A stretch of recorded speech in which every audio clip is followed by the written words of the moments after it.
All right, y'all, welcome back to Tailored Tips. And I'm continuing the series on retirement savings, taxes, and life insurance.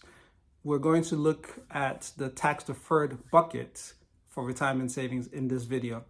So in the tax deferred bucket, the way this works is when you put the money in, it's not taxed. When you take it out, that's when it's taxed. And in this bucket, you have plans such as your 401k for those who are employees, your IRAs for those who are self-employed, and for small business owners, you have plans like the SEP IRA, the Simple IRA, and there's even profit sharing plans and other types of plans in this category. The way most of these plans work, except for the Roth IRA, which I'll talk about in a second, is when you put them funds in, you pay no taxes. As the funds grow and accumulate, they accumulate without you paying any taxes. The growth on the funds invested isn't taxed, but when you withdraw the funds, then you're taxed.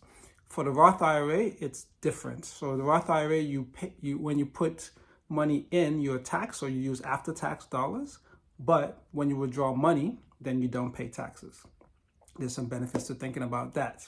So now let's look at why the tax deferred bucket is a bucket that we need to be very clear on how it works and how it could impact on the taxes that we pay in retirement. So in the tax deferred bucket, we already are expecting to pay taxes, but most of us have been told that the taxes that we pay are likely to be lower or lesser than the taxes we will pay today.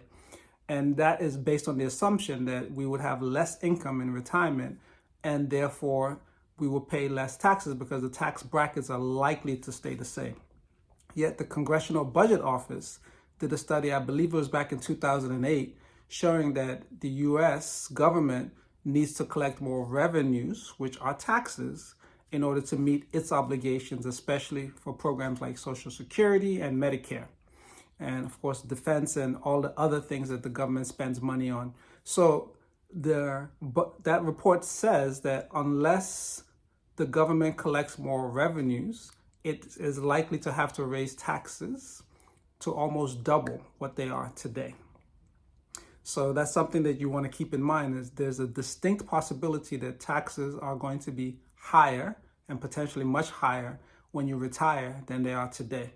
So the idea of not paying taxes today, so you pay lesser taxes in retirement, is likely not to be true. So as a result, you want to plan the money you put into the tax deferred bucket to try to minimize taxes as much as possible. And there are some things that you can think about and consider when it comes to the tax deferred bucket and saving taxes in retirement.